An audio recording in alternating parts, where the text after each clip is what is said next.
여러분, 하나님을 섬기지 않는 불신자들도 세상 바깥에서 기쁨이 있습니다. 근데 예수 믿는 사람들은 예수 안에서 얻어지는 기쁨이 별도로 또 있습니다.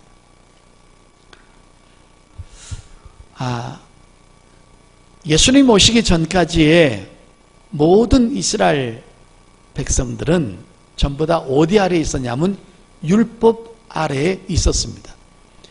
여러분, 이 히브리서는 불신자들을 대상으로 전하는 메시지가 아니라 믿음의 사람과 중신자를 향해서 드리는 메시지이기 때문에 우리 예수 믿는 사람들에게 아주 큰 유익이 되는 말씀이기 때문에 우리가 정신을 똑바로 차리고 이 말씀을 들어야 됩니다.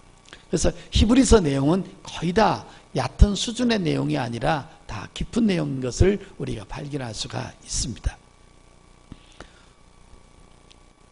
율법 아래 있었던 사람은 아무리 위대한 사람도, 아무리 큰 업적을 남긴 사람도 하나님을 향해서 부를 수 없는 것이 하나가 있었습니다. 그것은 뭐냐면 아버지라고 부를 수가 없었습니다.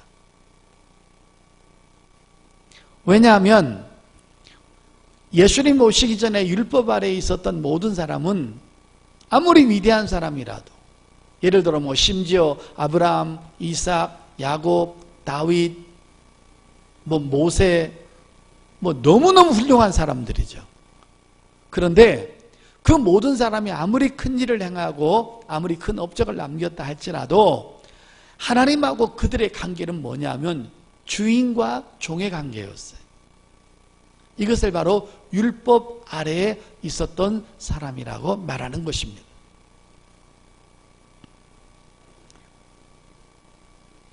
종은 주인에게 주인님이라고 불러야지 아버지라고 부를 수 없습니다.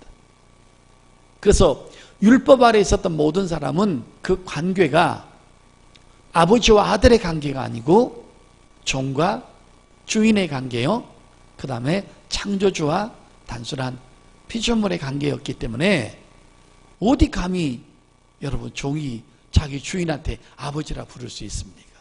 왜냐하면 영혼의 죄가 해결되지 않았기 때문에 구약의 짐승의 피를 가지고는 육체의 죄만 해결된 것이지 아담으로부터 물려받은 원죄, 영혼의 죄를 짐승의 피가 해결할 수가 없어요. 만약에 짐승의 피를 갖고 인간이 갖고 있는 영혼의 죄를 해결할 수 있다면 예수님은 오실 필요가 없는 거죠.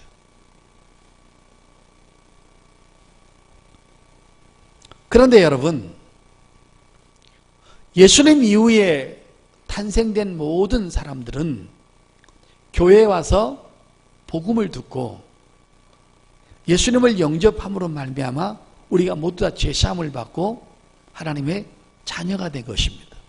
그러니까 구약의 사람들은 율법 아래에 있었던 사람이고 우린 예수 믿고 구원받는 순간에 율법 아래에 있는 사람이 아니라 은혜 아래에 있는 사람인 것입니다. 그러니까 은혜 아래에 있는 모든 사람들은 하나님을 향해서 아버지라고 부를 수 있습니다. 아멘. 그러니까 옛날에 태어난 사람들보다 지금 태어난 사람이 훨씬 복될 수가 있습니다. 자, 예수 그리스도로 말미암아 죄사함 받고 구원받은 사람은 하나님의 자녀가 될 수 있고 그 다음에 우리의 영혼의 죄도 해결받을 수 있고 그 다음에 하나님의 자녀가 되는 특권을 가졌기 때문에 하나님의 자녀는 하나님의 자녀로서의 기쁨이 있다는 것입니다. 그래서 제가 지금 예수 안에서 얻어지는 그 기쁨에 대해서 제가 쭉 지금 몇 주 동안 설교하고 있는데 첫째는 뭐냐면 성령님이 우리와 함께 하시는 기쁨입니다. 그 다음에 또 제가 지난주에 설교한 것은 내세에 천국에 가서 하나님 아버지와 영원히 사는 기쁨인 것입니다. 이제 우리가 그 날이 얼마 남지 않았습니다. 오늘은 또 세 번째입니다. 우리가 기도할 때마다 때를 따라 응답해 주시는 기쁨입니다. 이것은 우리 예수 믿는 사람의 놀라운 특권인 것입니다. 성도 여러분, 우리는 큰 소망이 두 가지가 있어요. 하나는 뭐냐 하면 예수님의 재림에 대한 소망입니다. 이것이 가장 큰 소망입니다. 예수님께서 오시는 순간에 우린 이 땅에서 주를 위해서 헌신했던 모든 것들을 보상받고 하나님이 계신 천국을 하는 것입니다. 이것은 우주적 소망인 것입니다. 예수 믿는 모든 사람에게 동일하게 주어지는 그런 큰 기쁨이요 큰 소망인 것입니다. 그런데 우리가 날마다 눈을 뜨면은 기쁨이 또 하나가 있는데 뭐냐면 오늘은 하나님께서 내 기도에 응답해 주실까? 이 조그마한 기도의 응답이 오늘도 우리에게 있습니다. 오늘 여러분 눈을 뜨잖아요. 그럼 제가 어저께 기도한 것 하나님이 오늘 응답해 주실까라는 그런 소박한 꿈과 기쁨이 있습니다. 우린 지금까지 살아오면서 하나님 마음으로부터 수도 헤아릴 수 없는 응답을 받고 살았습니다. 이것이 우리의 기쁨인 것입니다. 여러분 만약에 하나님께서 여러분이 지금까지 걸어오면서 하나님이 한 번도 응답을 안 해주셨는데 하나님이 한 번도 응답을 안 해주셨음에도 불구하고 여러분이 예수 믿을 사람이 아닙니다. 여러분이 그렇게 착한 사람이 아니라니까요. 여러분 하나님이 다 응답하신 경험이 있기 때문에 우리가 오늘도 이 시간까지 기다리고 있는 줄 믿습니다. 오늘 본문 중에서 우리가 참 은혜가 되는 말씀이 하나가 있어요. 자, 여러분 16절 한번 보세요. 그러므로 우리는 긍휼하심을 받고 때를 따라 돕는 은혜를 얻기 위하여 은혜의 보좌 앞에 담대히 나아갈 것이니라. 여기가 담대히 나간다는 거예요. 우리가. 그러니까 아들은 아버지한테 담대히 나갈 수 있다라는 거예요. 그런데 여러분 이 담대히란 말에 꼭 주목하셔서 빨간 글씨로 써놓으세요. 제가 원문에 대한 해석을 살펴보니까 이 담대히란 말이 무슨 말이냐면 당당하게라는 뜻입니다. 또 하나는 떳떳하다는 뜻입니다. 그러니까 여러분 우리는 하나님 앞에 나와서 기도해서 무엇인가를 구할 때 당당하게 구할 수 있다는 것입니다. 아주 떳떳하게 구할 수 있다는 것입니다. 오늘 제가 이 설교 준비하면서 얼마나 하나님 앞에 저도 당당하게 구했는지 모릅니다. 근데 여러분 종은 주인한테 당당하게 못 구해요.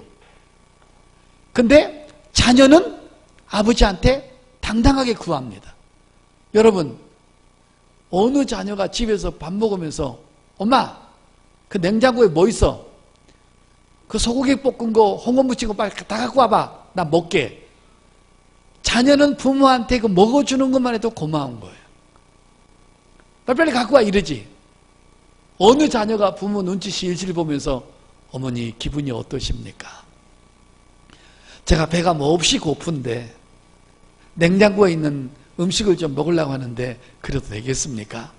그러면 엄마가 뭐라고 그럽니까? 너 참 예의 바르다 그럽니까? 너 더위 먹었니? 어디 아프니? 빨리 끓여 먹어.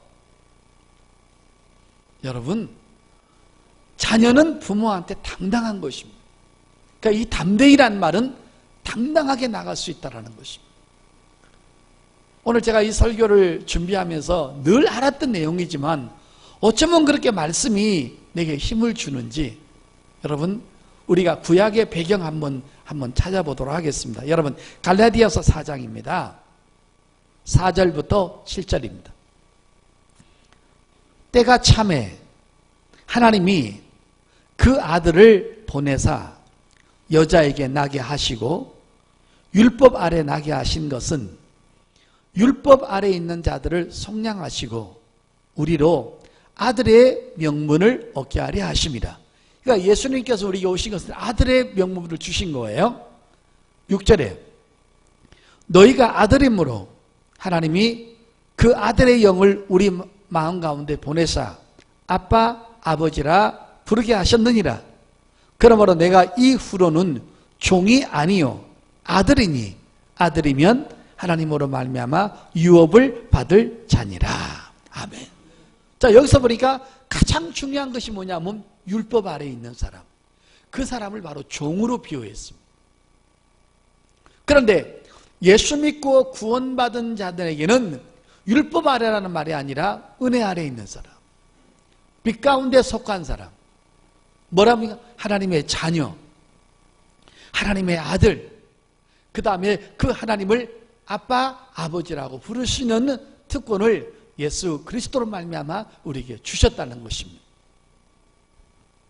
그러니까 예수님을 통해서 죄사함 받은 우리 모두는 은혜 안에 있는 자들이요, 빛 가운데 있는 자들이요, 바로 축복의 자리에 있는 자들인 것입니다. 성도 여러분,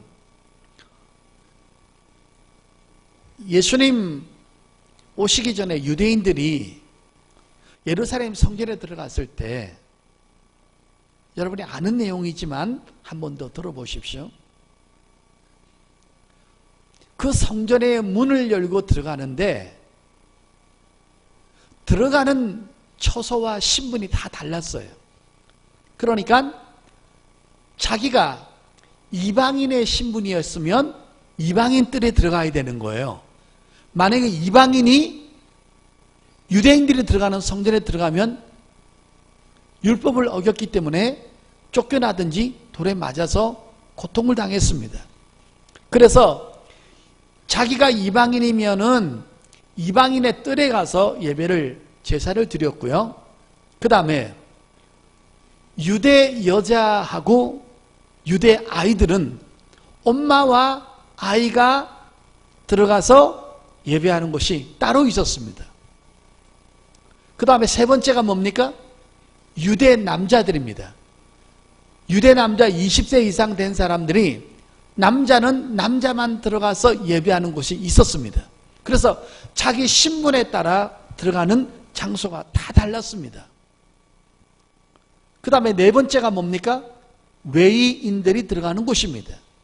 이 레위인들은 하나님의 성전에서 하나님의 일을 하면서 오로지 하나님의 일만 하면서 먹고 사는 사람들이기 때문에 유대 남자들이 들어갈 수 없는 곳, 바로 레위인들이 들어가는 곳에서 레위인들은 자기 신분에 맞게끔 그 문을 열고 들어가서 그곳에서 하나님 앞에 찬양하며 제사와 예배를 드렸습니다. 마지막 다섯 번째가 뭐냐면 바로 제사장들이 들어가는 장소가 따로 있었습니다. 이렇게 자기 신분에 따라서 하나님의 성전에 들어가서 하나님을 예배했던 것입니다. 신분이 너무 중요한 것입니다. 예수님께서 이 땅에 오셨을 때 제일 먼저 표적을 일으킨 것이 물로 포도주 만든 것입니다. 여러분, 맹물은 그렇게 큰 가치 있는 게 아니에요. 그런데 포도주는 아주 중요한 것입니다. 물로 포도주를 만든 것은 예수님의 첫 번째 행하신 표적 중에 영적인 의미는 바로 신분의 변화를 주님께서 일으키시겠다는 것입니다. 성도 여러분, 우리가 지금 누굽니까? 하나님의 자녀라는 신분을 갖고 있습니다. 그래서 우리는 하나님 앞에 와서 기도하고 구할 때 내가 잘했던 못했던, 하나님 앞에 속을 썩였던 안 썩였던 그거와 관계없이 우리가 죄를 지은 것은 회개하고, 그 다음에 우리가 구할 것은 담대하게 떳떳하게 우리가 하나님 앞에 기도하는 그 자세를 절대로 여러분이 잊어버려서는 안 된다는 것입니다. 근데 여러분이 하나님의 말씀에 대해서 조금 확실히 알지 못하면 자기가 한 3일 동안 죄짓지 않고 타락하지 않고 자기가 하나님의 법을 비춰보니까는 주의 뜻대로 살았을 때는 성전에 와서 담대하게 기도를 해요. 구해요. 필요한 거 구해요. 근데 자기가 조금 타락하고 하나님 법에 조금 잘못을 하면은 그때부터 담대하게 기도를 못하는 거예요. 그거 자체가 잘못됐다는 거예요.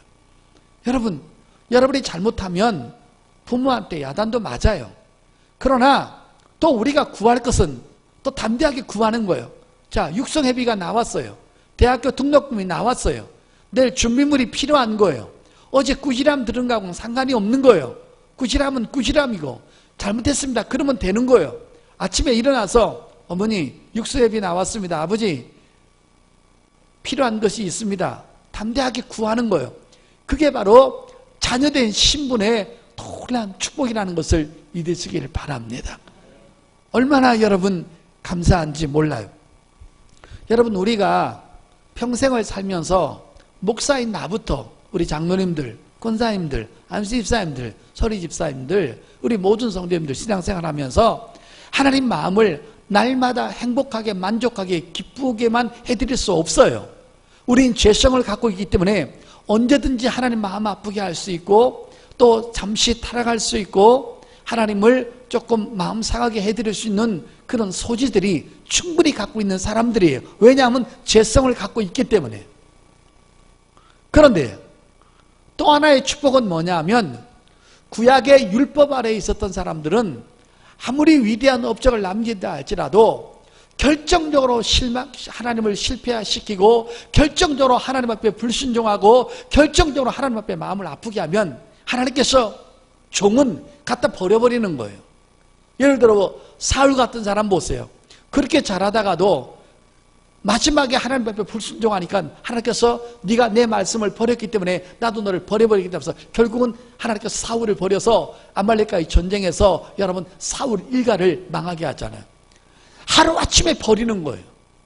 그런데 여러분, 하나님의 자녀의 특권은 뭐냐? 내가 아무리 잘못해도 아무리 하나님 마음을 아프게 해도 거기에 따르는 상당한 보응과 징계는 있지만 하나님이 나를 포기하거나 나를 버리신 적은 없다라는 거예요. 이것이 놀라운 하나님의 자녀들의 축복인 줄 믿습니다. 할렐루야. 오늘 또 이 말을 충분히 알아가지고 버리진 않는구나. 그 말을 들으시다 해서도 마음 놓고 타락은 하지 마시고 죄짓지 마시고 여러분 버리진 않지만 잘 들으세요. 징계는 있다고 했습니다. 근데 그 징계가 무지무지하게 아파요.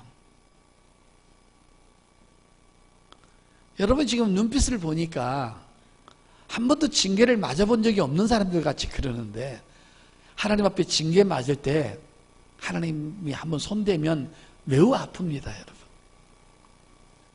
그러니까 버림받을까 봐 죄를 안 짓는 것이 아니라 징계가 두려워서 죄를 안 짓는 거죠. 여러분, 예수님이 뭐라고 하셨습니까? 보라, 세상 끝날까지 내가 너희와 함께 있으리라. 이 말은 뭐예요? 내가 예수 믿고 구원받는 딱 순간에 내 속에 누가 와 계세요? 성령님이 와 계시기 때문에 성령님은 한번 오시면은 절대로 떠나실 분이 아니라는 거예요. 그러나 잘못하면 주일도 마음껏 어겨먹고 11조도 마음껏 하나님께서 띄어먹고 마음껏 타락하고 직분도 지키지 않고 그러면 징계가 있습니다. 여러분 징계가 있다는 거 한번 볼까요? 자, 히브리서 12장. 그래서 여러분이 히브리서가 깊은 내용이라는 거예요. 히브리서는 징계까지 다루고 있는 거예요. 자, 4절부터 볼까요? 너희가 죄와 싸우되 아직 피 흘리기까지는 대항하지 아니하고. 여러분 죄가 뭡니까? 주일 안 지키는 것도 죄입니다. 11조 드리지 않는 것도, 온전한 11조 드리지 않는 것도 죄입니다. 주일 맡아놓고 직분을 세상 먹고 사는데 어렵다고 마음대로 팽개치는 것도 죄입니다. 하나님 앞에 잘못한 것은, 어기는 것은 죄예요. 자, 그런데 5절에 뭐요? 또 아들들에게 권하는 것 같이, 보세요. 아들들이라고 분명히 합니다. 너에게 권면하신 말씀을 잊었도다. 일러스되 내 아들아, 주의 징계하심을 경히 여기지 말며 그에게 꾸지람을 받을 때 낙심하지 말라. 주께서 그 사랑하시는 자를 징계하시고 그가 받아들이시는 아들들마다 채찍질 하심이라 하였으니 너희가 참음은 징계를 받기 위함이라. 하나님이 아들과 같이 너희를 대우하시나니 어찌 아버지가 징계하지 않는 아들이 있으리요. 징계는 다 받는 것이거늘 너희에게 없으면 사생하여 친아들이 아니니라. 또 10절이요. 그들은 잠시 자기의 뜻대로 우리를 징계하였거니와 오직 하나님은 우리의 유익을 위하여 그의 거룩하심에 참여하게 하시느니라. 아멘. 여러분, 저 보십시오. 하나님은 우리에게 매를 드시고 징계를 하실 때도 감정적으로 징계를 하는 것이 아니라 결국은 뭐냐? 우리를 위해서 징계하신다는. 그러니까 구약의 사람들은 잘못하면 버려버리는 거예요. 안 쓰는 거예요. 너는 종이니까 네가 충성하면 써먹고 네가 불순종하면 버리겠다는 거예요. 그게 종과 주인의 계약관계예요. 근데 신약은 종과 주인의 계약이 아니라 아버지와 아들의 관계이기 때문에 일방적으로 아버지가 우리를 버릴 수 없는 거예요. 아무리 잘못해도 못 버리는 거예요. 그러나 잘못하면 아버지이기 때문에 너의 더 이상 타락과 방종과 망함을 막기 위해서라도 징계는 하시겠다는 거예요. 그래서 어떨 때는 물질을 뺏어가기도 하고 몸을 치기도 하고 환경적으로 비참하게 낮추기도 하고 고통스럽게도 하는 이런 여러 가지 자기의 그 성격에 맞게끔 자기 신앙의 인격에 맞게끔 내가 범죄하고 타락하고 하나님의 마음을 아프게 한 만큼 하나님께서는 네가 깨달을 수 있을 만큼 하나님께서는 징계를 하시겠다는 것입니다. 그런데 여러분, 하나님은 절대로 우리를 포기하거나 버리시거나 너하고 나와의 관계는 끝이라는 것은 절대 하지 않습니다. 우리가 돌이키면 또 여전히 아름다운 관계, 축복된 관계, 기쁜 관계로 얼마든지 우리는 하루아침에 또 회복할 수 있는 특권이 우리 예수 믿는 사람 앞에 있는 줄 믿습니다. 여러분은 지금까지 하나님을 향해서 기도한 것들이 많이 있을 겁니다. 그런데 여러분, 오늘도 떳떳하게 당당하게 구하시고 또 이런 기도도 해보십시오. 아버지, 제가 한 달 전에 기도한 거, 2달 전에 기도한 거, 6개월 전에 기도한 거, 3달 전에 기도한 거 그거 좀 빨리 주십시오 라는 기도를 했을 때 하나님은 절대로 언짢아하지 않습니다. 네, 하나님은 조용하게 이런 말을 하시죠. 기도하는 것은 네 의지지만 응답은 내 의지니까 내가 줄 때까지 기다려라. 네가 시간 맞춰놓고 딱딱딱 달릴 때마다 내가 너한테 주면 내가 네 종이지. 너는 기다릴 줄도 알아야지. 제가 이 성경 오늘 준비하다가요, 너무 좋은 말씀들을 몇 가지 찾았어요. 여러분 좀 안 읽는 내용인데요, 한번 찾아보십시오. 요엘서 2장을 한번 열어보실래요? 23절. 여기에 참 우리에게 주시는 좋은 말씀이 하나가 나와 있어서 제가 이 말씀을 찾게 되었습니다. 시온의 자녀들아, 너희는 너희 하나님 여호와로 말미암아 기뻐하며 즐거워할지어다. 그가 너희를 위하여 비를 내리시되 이른 비를 너희에게 적당하게 주시리니 이른 비와 늦은 비가 예전과 같을 것이라. 아멘. 여러분, 하나님께서 때를 따라 비를 주시는데요, 늦은 비와 이른 비를 하나님께서 정확하게 구분해서 주신다는 겁니다.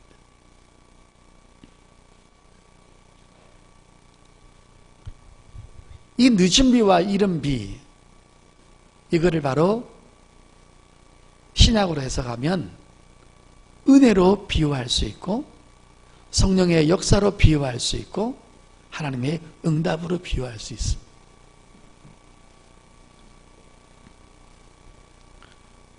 우리가 기도한 거에 대해서 하나님께서 아직까지 응답하지 아니하시고 늦게 응답하시는 것은 네 기도에 응답을 안 하시겠다는 사인이 아니라 더 웅장하고 더 아름다운 것을, 더 기가 막힌 것을 준비하고 계시는 하나님을 이해할 수 있기를 축복합니다. 나는 지금 빨리 받았으면 좋겠지만 하나님은 내가 너한테 늦게 주는 것이 더 기가 막힌 작품을 준비하고 있기 때문에 기다리라는 것입니다. 성경은 성경의 해석을 한다고요. 이런 것들 하나하나가 해석될 때마다 자꾸 성경의 예화거리가 떠오르는 거예요. 하나님은 늦은 비와 이른 비의 그 시간 타임을 하나님이 조정하신다는 거예요.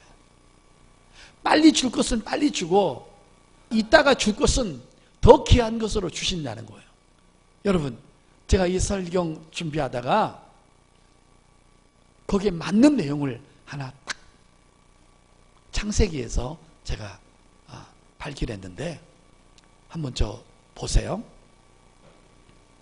어느 날 요셉이 성경 찾을 준비하지 마시고 저 보시라고, 그렇게 성경을 안 보다 오늘 보는 척 하지 마시고,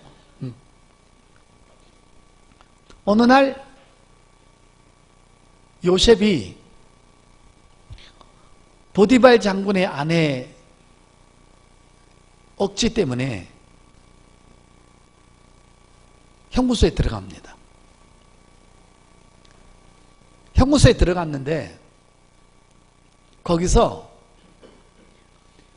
바로 애굽의 왕인 바로 왕 바로 측근에서 일했던 사람 두 사람을 만납니다. 하나는 술 맡은 간원장입니다. 여러분, 이 술 맡은 간원장은 뭐 하는 사람이냐면 바로가 먹는 모든 음료를 담당하는 사람이에요. 그러니까는 바로가 뭐 포도주라든지 뭐 사이다라든지, 사이다 없었겠죠 그때 당시에는, 포도주라든지 물이라든지 뭐 탄약제라든지 약이라든지 하여간 모든 물로 된 액체 음료를 먹을 때 혹시 누가 거기 독약을 탈 수 있으니까, 여러분 우리나라도 옛날 거 보게 되면 거기에 은수저로 독이 있는지 없는지 검사하는 사람이 있었잖아요. 이것을 담당하는 사람이에요. 그래서 이 사람이 먼저 먹고 그 다음에 바로 왕이 먹는 거예요. 만약에 독이 탔으면 얘가 먼저 가는 거예요, 여러분. 목숨을 걸고 음료를 담당하는 거예요. 그 다음에 또 하나 누구예요? 떡 굽는 간원장이 왔습니다. 이 떡 굽는 간원장은 뭐 하는 사람이냐? 바로 왕이 먹는 모든 음식을 담당하는 사람인 것입니다. 밥이라든지 보리밥이라든지 초밥이라든지 죽이라든지 모든 것을, 그래서 먼저 먹어보고 독이 있는지 없는지 이제 그렇게 담당하는데, 요셉이 형무소에서 떡 굽는 간원장하고 술 맡은 간원장이 어느 날 그 안에서 꿈을 꾸는데 3일 후에 되어질 일을 꿈을 꿉니다. 결론은 뭡니까? 하나는 복직이 되고 하나는 처형당하는 꿈인데, 결국은 누구냐면 술 맡은 간원장은 복직이 되고 또 굽는 간원장은 처형당하는 것입니다. 꿈을 꿨는데 알 수가 없어요. 그런데 그 해석을 요셉이 합니다. 근데 여러분, 요셉이 그 꿈을 딱 해석했을 때 그대로 이루어집니다. 그때 요셉이 그 꿈을 해석하면서 술 맡은 간원장한테 이런 부탁을 하나를 합니다. 이때 성경을 찾는 겁니다. 자, 창세기 40장. 창세기 40장 14절입니다.